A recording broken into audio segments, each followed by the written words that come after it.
Okay, since we thought you ended up looking a little bit like Andrew Tate, my friend, the man, the myth, the legend. Okay, this is John Williams in the house. I just wanted to go ahead and introduce you real quick, my friend. Please give a quick blurb about what it is you're doing. This guy's in Cleveland real estate.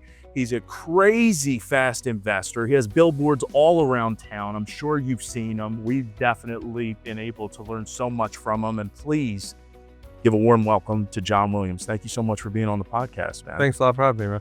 Of course, of course. So one of the main things, dude, is just like, do you mind just telling the people a little bit more about you, who you are, what it is you're doing right now, and just a little bit more of an intro on everything that you're involved with.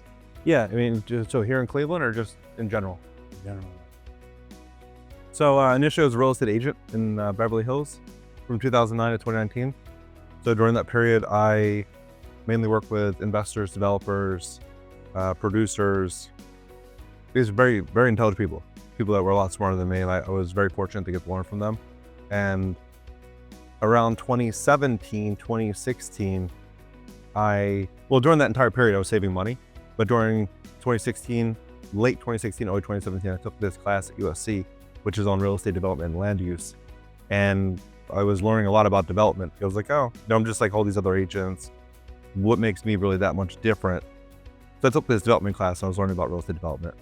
And I would get to class every day early, probably an hour or so early. I'd walk the campus and there was this one pocket that was like really run down, but everything around it was really high end. And I'm like, how can you buy this triplex for 420 grand when across the street it's $1 million? I'm like, I'm gonna take this, I'm gonna put this property on a contract, take it to class, and then I'm gonna see what everyone in class would do with this property. And ultimately, they basically built out a plan for me. And we bought this property. I moved in one unit, and we evicted the other tenant that was not paying rent. And then there was a little house in the back. We demolished the house in the back. We built 2 more units. I turned it into student housing, and then we sold it for $1,370,000. And so it was a pretty good swing. And you look at the you basically get paid based on the value and what you provide. And so when you're constantly putting yourself in a position to provide more value, you're gonna find a way in which you're gonna be able to make more money.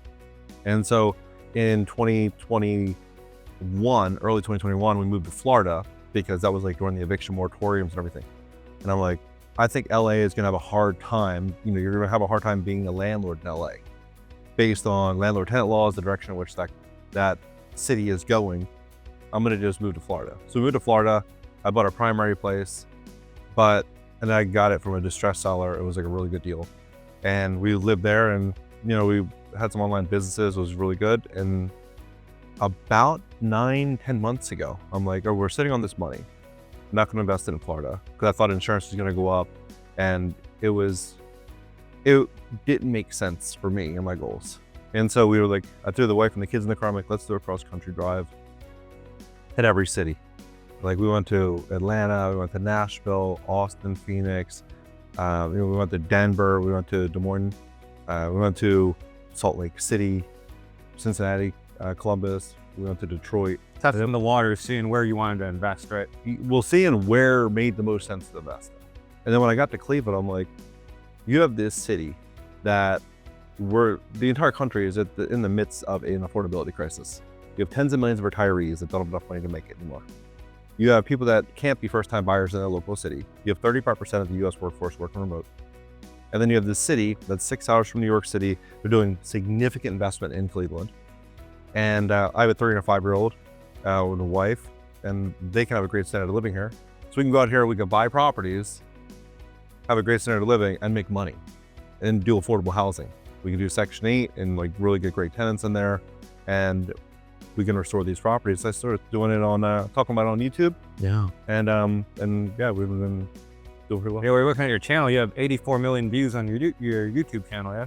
Yeah, so I haven't even looked in like 6 months. We did some research. Oh, cool, yeah.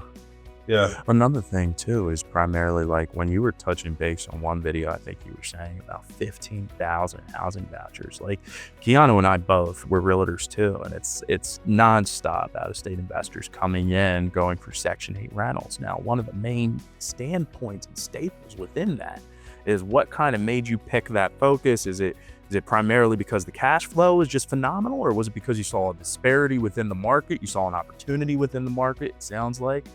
Like, what was the main reason you started shifting over towards that strategy? So I see a major shift unfolding in society where Section 8 is going to grow. And right now there's this stigma that, hey, you know, Section 8, the tenants trash your property, they're bad tenants, you don't want to invest in Section 8. But how the government views someone that's economically disadvantaged to a point where they would need that subsidy is spending a third of your income on rent, more than a third of your income. Everywhere in America, for the most part, most people are spending more than a third. They're spending closer to half, right? So the only difference between people on Section 8 and those that are not is those that are not are living in denial. And so when you look at the cost of living and where it's likely going to go in the next couple of years, more people are going to move into that. Now, some people are like, John, you're wrong. They're going to be, you know, pulling back on Section 8 and Trump was talking about this and that. Explain to me how the largest real estate investor in the entire country, Pretium Partners, they own 97,500 houses. They just announced a $2 billion real estate fund to add 2,500 homes only for Section 8. It's because government dependence is going to grow. And if for some reason they pulled back, America would flip upside down. You got 42 million people on food stamps alone. You got 100 million people on government dependence as of 2019, before the 2020 situation. So you just start looking at the direction, that's where it's going to go. And so where investors are going to invest, they're going to invest where they can get a return and where they can have a great experience being in a red state where you're going to still have some property rights. I'm looking at them like, all right, well, we're going to be able to go out here. We're going to be able to provide a lot of shelter for a lot of people, help a lot of people, and do a lot of really good, good for the city and also for us. Because at the end of the day, like I've seen people say like, oh, you're just a real estate investor. You're doing it for the money. Well, obviously, like anyone investing in real estate is investing money because they want more money back, right? The people aren't saying, oh, I want to be a real estate investor because I want to be I want to be a social worker. No, people are buying property because they want a positive outcome on their money, right? The only difference with us though is we're not flipping properties. So like we're not increasing the property values in the neighborhood by flipping. We're buying, fixing, and then we're keeping people that are in the community in their community. Well, that's interesting when you're coming into that, because one of the biggest things, how Key introduced me to you was he showed me a video, and it was while we were going through your Instagram. Yeah, and you were talking about the Section 8 properties that you're jumping into, but at the same time too, you're choosing very particular markets, you're choosing very particular properties. Now, is there any form or reason behind those? Is it primarily like these are just the good neighborhood touch points, these are the good spots to end up emphasizing? Like, how are you directing marketing? Because your marketing is through the roof, man, especially with your billboards. That's another thing, guys. You just have to look around. Did you buy your billboards directly from Tim Misney? Because we had a guy, Tim Misney, in town, right, and he was the big billboard guy, and then you kind of took over. Like, did you buy it directly from him, or did his contract expire? We just got No, I have no association. Okay. Yeah, I've seen a couple of his billboards, but it had nothing to do with what anyone was doing in Cleveland. There's this law firm, Morgan & Morgan. Maybe you've heard of them, I'm sure. And they advertised on my YouTube channel like maybe 6 months ago. And I ran maybe 10 ads for them. And I became fascinated with their business, like learning about it and like learning how they advertise and learning, their approach. I'm like, the founder of Morgan & Morgan is one smart man. I'm like, why reinvent the wheel? Like, why not just find someone that's very, very intelligent, that's built a business, and find a way in which you could take some of those strategies and apply it to your own business. So yeah, Tim Misney, like any of these other people, they're okay, right? I don't have anything wrong with it or nothing bad to say. Like, they're good, they're running a good business. But when I would look to learn, I'm gonna learn from like the best. Sure. And when it's the largest law firm in the freaking country, it's like they got something they can. You had an attorney on your IG. Was he from that? No, he's a landlord attorney in LA, and he's evicted. He's had something like 200,000 evictions in LA. Wow. He's the largest eviction attorney in the country. Oh my god. So yeah, he's a. But like stories he that come out of that. The stories that Oh, come out of that. Yeah. Especially, but continue. I'm sorry. yeah, just been fortunate to get around really smart people and learn a lot of things I otherwise wouldn't be able to learn on my own. You're the sum total of the 5 people you surround yourself with, right? Yeah, exactly. But I think what we do is super cool though, because what we do is when we're investing or picking neighborhoods, the people that work in those communities are the same people that are working on those projects, and the same people that live in those communities are renting those homes. So it's cyclical. Yeah. Because as soon as you're presenting yourself, then at the same time too, you're able to end up also doing cross marketing too for your properties whenever they're being bought. Yeah, I mean, 'Cause you can we're read it. buying a house right now from our plumber. Like he inherited, or his wife inherited a house. He's like, yeah, we got these problem tenants, they haven't paid rent, and this is what we want for it. We're like, all right, we're good. We haven't even seen the inside of it. So it's like people start realizing, like, when they see your signs when they're driving, and they see you, on the highways they see you, the residential streets they see you, like, this dude's not playing around. Like, he's gonna close. Well, it's phenomenal at the fact of, okay, this whole 1,000 property journey, can you walk us through? Like, so what specifically do you make? Is it essentially that? What made you set out? That's a very clear goal, a very defined goal. Is it just pretty much a ship without a rudder will just go in circles, so you need the goal? Or is there a specific reason behind that? A man without a goal has no purpose. And if the goal is not set in stone, then it's a hope. It's a wish. One day I get there. It's like, we've seen it with real estate agents all the time, where they're like, my goal is to sell $1 million or $5 million, $10 million in property. And then it's like, where are you at Q1? Like, if your goal is 10 and you're not exceeding 2.5, you're in trouble, bro. Like, because the sales at the back end of Q4 are going to slow down. Yeah. So like, you need to be at 3.5 to where you can cruise in with, you only need $1 million worth of sales at the end of Q4. So for us having a defined goal, we're like, okay, the only way in which we could do this equals we need to have this many conversations with this many sellers. We need to have this many people on the contract side. We need to have this many people at housing. We need to have this. And then you start to realize, like, okay, this is what this business needs to look like for this to come to fruition. And have you gotten into an exact science where if you put up X amount of billboards and make X amount of calls, you're going to get that return, right? Yeah, I mean, so for us, I had a conversation with my wife, like, before we did this, because I was like, yeah, we're going to spend X on billboards. Like, that's insane. And I'm like, yeah, how I think about it is, I think the first year, it's just going to be a loss. Like, we're just going to basically accept a fat loss for the year. But at the end, we'll be the biggest advertiser in the entire city. And so what is that value? Right? And then, so she's like, all right, let's do it. And we've been doing this 90 days. Nice.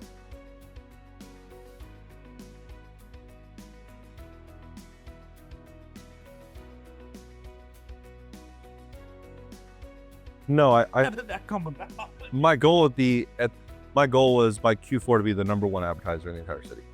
That was my goal. And then people were like, all right, we'll see. And like, after my first campaign, I'm like, all right, we're top 5. Like, we're top 5. Cause I talked to my advertising people, like, yeah, you're about top 5, like, in terms of like the amount of space that you have. Like, okay. The next one, we became top 3. And then the last campaign, I'm like, we're going to go a little, we're going to take a different approach that I think is going to blow us up. And so we did, and there's no doubt that we're #1. Like, if you drive down a freeway, you don't see anyone else but me. I'm not saying that from like a cocky perspective, but like, when you look at billboards, you don't look at them. You drive down a freeway and you see 49 billboards, and you're like, oh, you're talking about it to your friend. You see my billboard, you're like, who the hell is this guy? Right? It's shareable.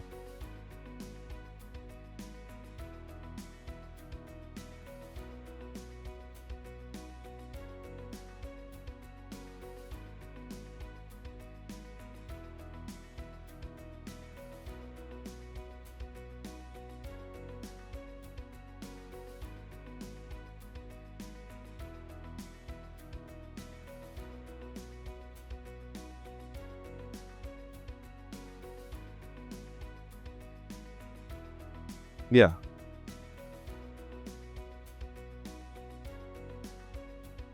Mm-hmm.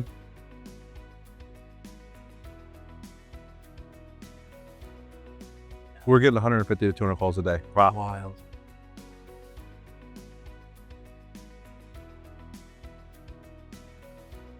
We have a team that takes in the calls, and we vet them all and basically preset of the 150 200 calls a day. Some of those people are just like, love your stuff, man. So other people are like, screw you, right? So it's like they're not all leads, but like when I'll have phone calls that'll be coming in at like 2, 3 in the morning that are literally like, because after a certain amount of rings, we can have it set up to where I'll get the ring, because sometimes we have 4 people that are answering these calls, and I'll be the 5th. And so like, since everyone's offline, like my wife will have to go and turn my phone off because it's like waking up everybody in the house, because it's just like it's pretty cool. But we have a filtering process. We look to buy in certain areas, certain prices. We have a certain formula, and then I'll go look at the ones that hit that formula. Do you actually go out and see them yourself? Definitely, yeah.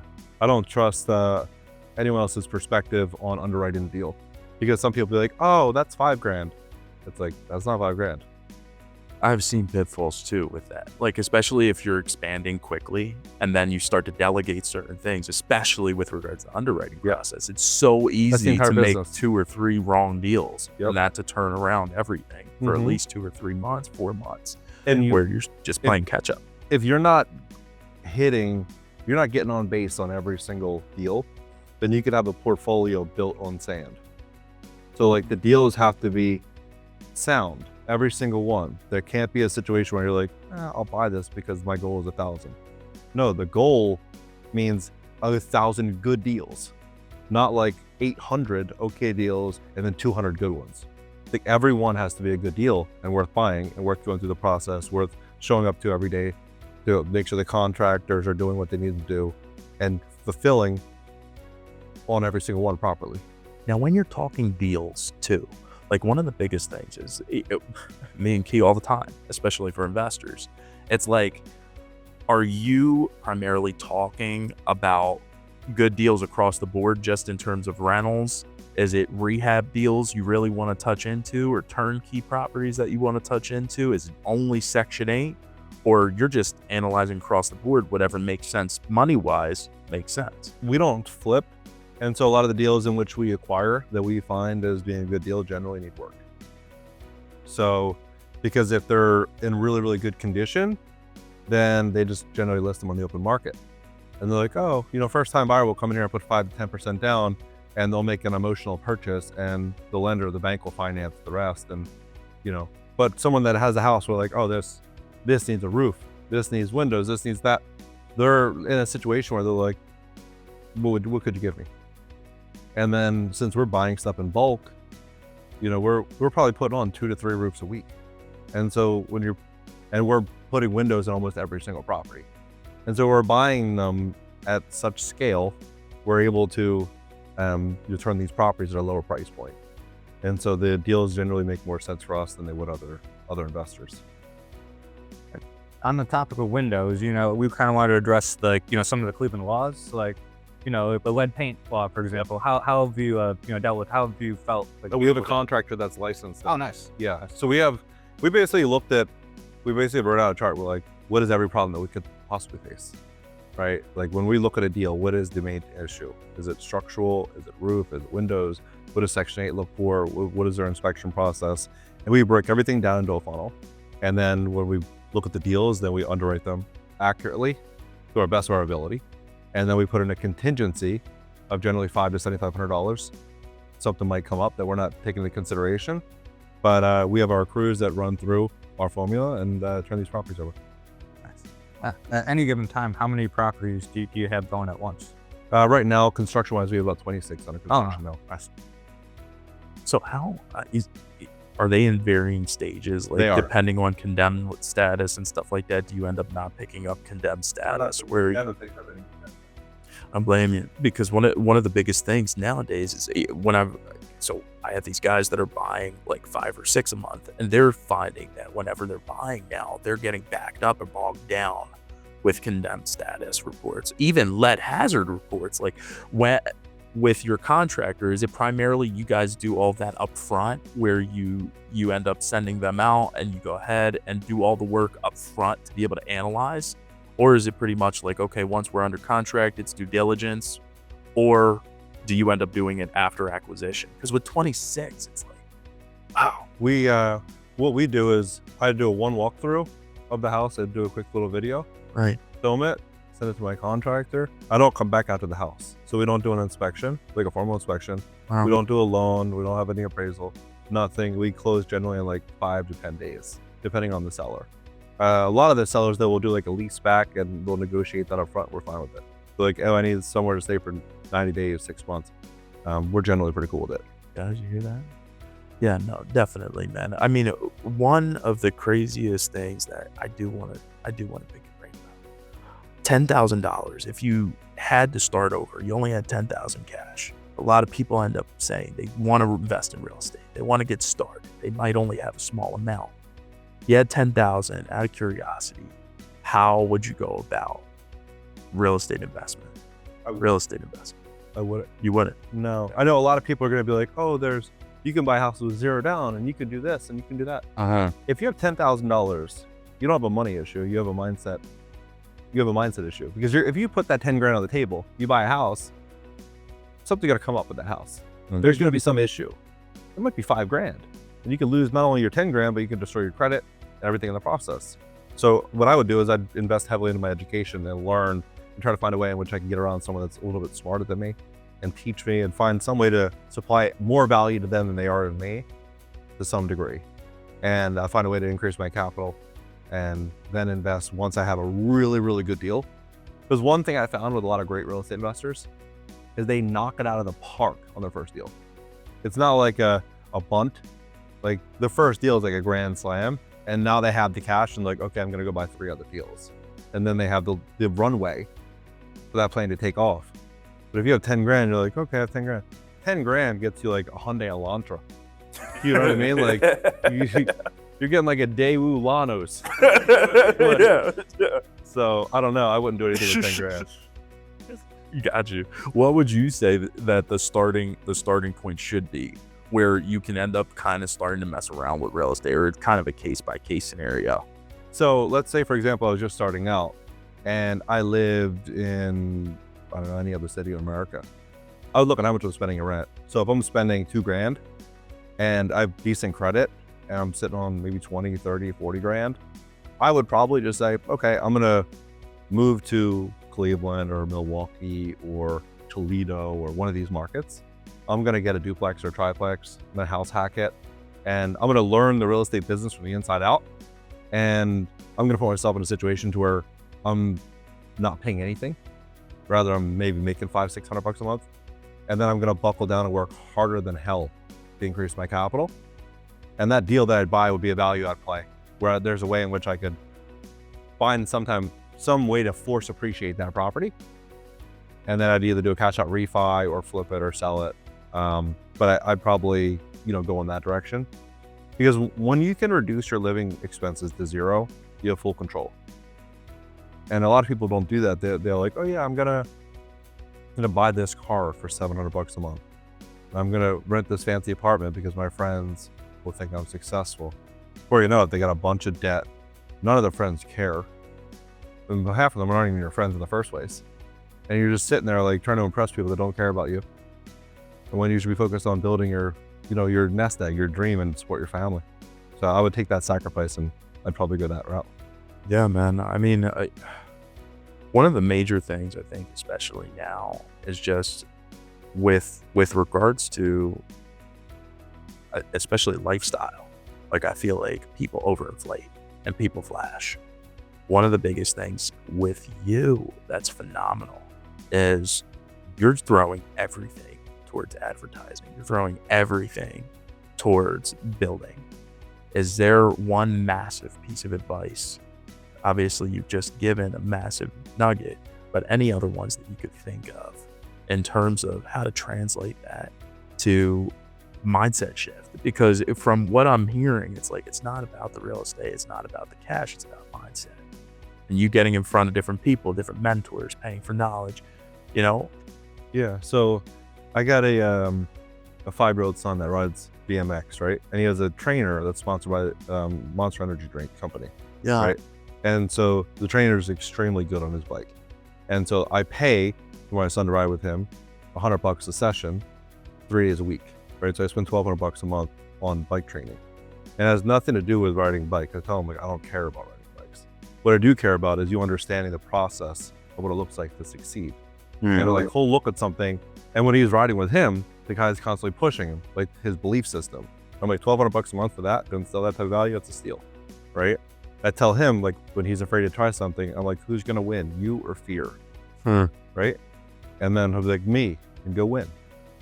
And so when you have a situation where you're spending all this money on flexing, then you have no way to win because you're constantly, your head's underwater. And so for us as like a family unit, we spend a good chunk of money eating out and like eating well, but you won't see us like flexing because I think all that stuff is like fake rich.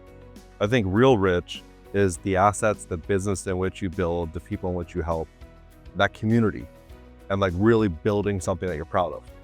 The only way in which you could do that is like, making the right decisions. And for me, like buying this fancy house and putting myself in tons of debt isn't the answer.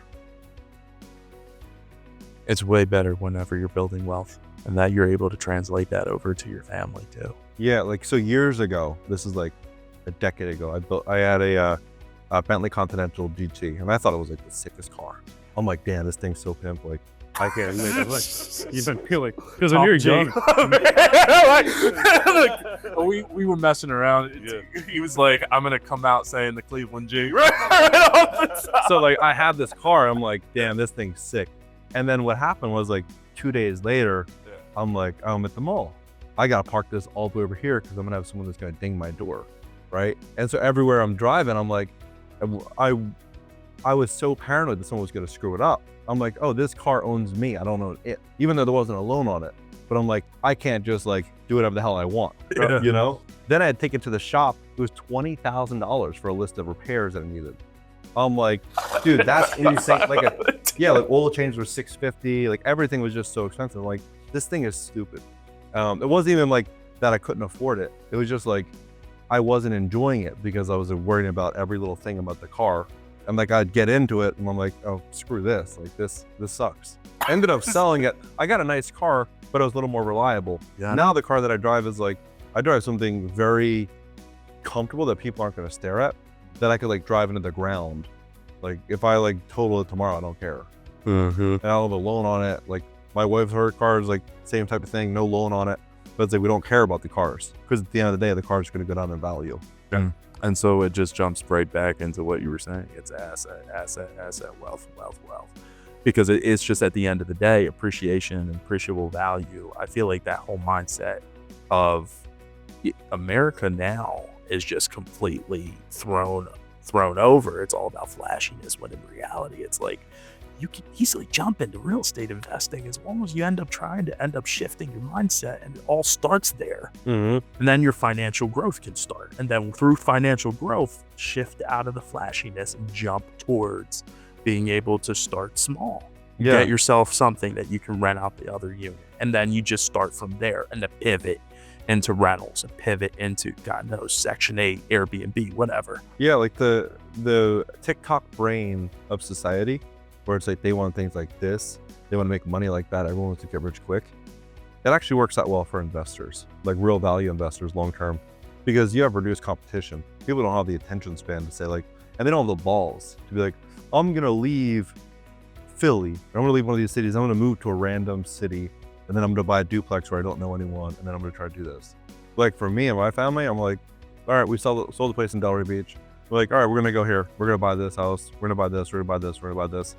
And like friends are like, oh, what are you doing? I'm like, what are you doing, dude? Like, you gotta make it. Like, it's not gonna come to you. You gotta get up and make it happen.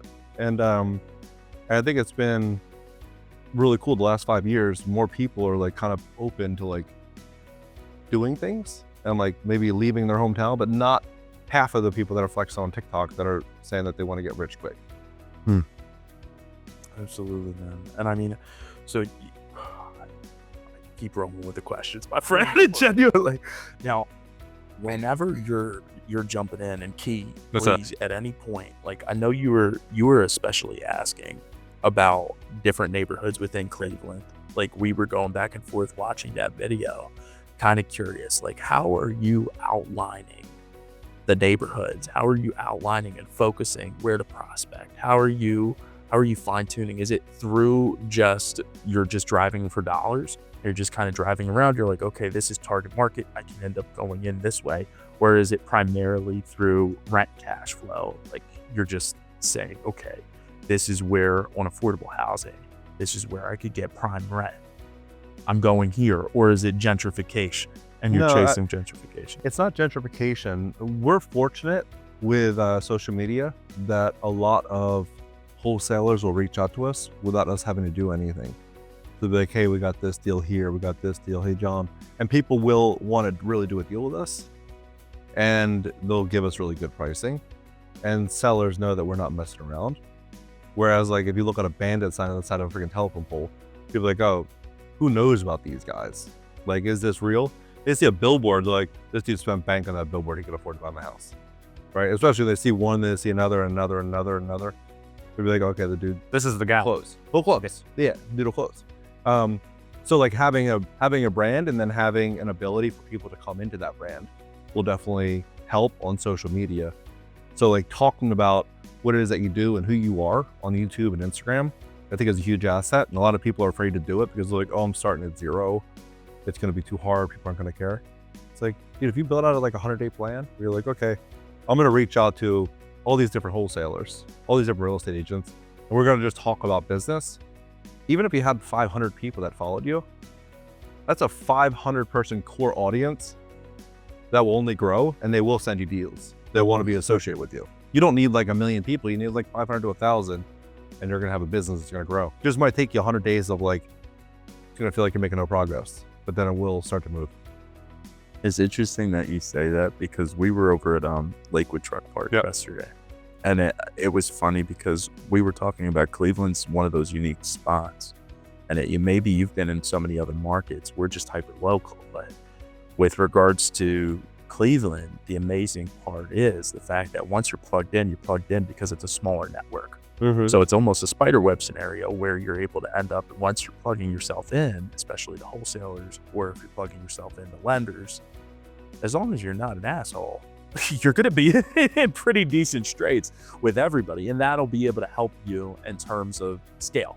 Yeah. Because either you're going to need the money portion, or you're going to need the location, or you're going to need people that are going to be able to provide the houses. Now, are you doing anything that's direct to the seller, where it's direct leads? Obviously, you're getting a huge funnel through there. Or is it still you're gunning primarily for wholesale deals?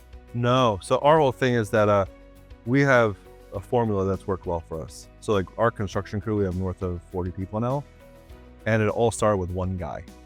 Like this one guy, when we first came out here, we were looking at this duplex, and he was doing the masonry work on the step. I'm like, hey, nice to meet you. I'm John. And he introduced himself. I was like, oh, are you looking for extra work? And he's like, yeah, I am. And he was just a super nice guy. And I was like, okay, cool. And we closed on our first property like a couple weeks later. And we had someone else come in for a bid. It was $27,000. We had him come in. It was $9,000. Wow. And I'm like, I'm going to give you a shot. Yeah. And I come in there. He's like blasting church music. And he's got his crew is from the church. Oh, nice. So they're not like smoking weed out front, drinking 40s. They're just like good people. And I was like, cool. And like, I treat all of them really well. They get paid well. They pay it on time. They'll never send me a payment request, and it's not paid like within 30 minutes. So they always get paid, and they have a great experience, and good people generally are associated with other good people. And so it just kind of grew like that. And the same thing applies to the realtors which we work with, the wholesalers. They bring us a deal. They know we're going to close. We're not going to renegotiate and be penny smart, dollar stupid, where we're like, oh, we saw this and we want $1,000 off, we're going to cancel.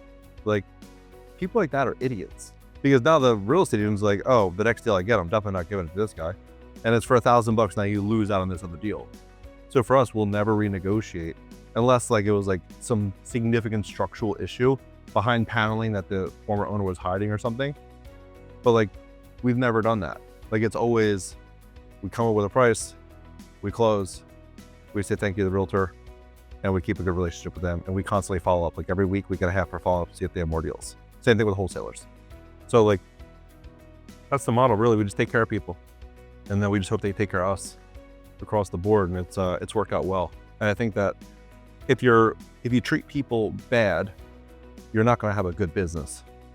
If you treat people really good, the only outcome is a good business. Makes sense. You know what I mean? Like, and that's why I think a lot of wholesalers, they screw themselves by being shady or doing stuff like that. And a lot of realtors, they screw themselves with an ego. The market's good. They think they're like God, right? And it's like those that don't have an ego win. Like I had this mentor when I was in real estate in Beverly Hills, and her whole thing was a fall comes after an ego, or no, it's an ego becomes an ego follows a fall. So it's like when you have the situation where you think you're great, then you're walking into problems. You're going to walk into problems in the short term. One of the main staple things right now, I think, is just after COVID, so many people flooded in, especially the Cleveland market. Mm-hmm. And the interesting part, and this might be semi-controversial, is just agents and investors across the board. And I think now it's starting to get to a point where things are stabilizing. And the people that are solid are solid. The people that have been able to maintain relationships have been able to maintain relationships. But across the years, man, it's just been wild, because seeing some of those things, the same things that you're saying, seeing people, it's wild to think, but real estate, just like any other business, it's a people business. It's a relationship business. Yeah. Like you have to make sure you're maintaining relationship, not only with your clients, but especially you have to treat the people that are within your main network, your tight-knit network, as your friends and almost your family. Because it's like, as long as making sure those people are still going, it's like Key, I know you're exactly like that. Like you're always inviting people out and stuff like that. Like your people are your people. I mean, for you, it's amazing that Mason ended up, now he's your main general contractor going across the board. He's making a lot of money with us. Like his lifestyle has went from like here to like in the next couple months to be able to buy a house. So it's like his entire life has changed, and so is ours.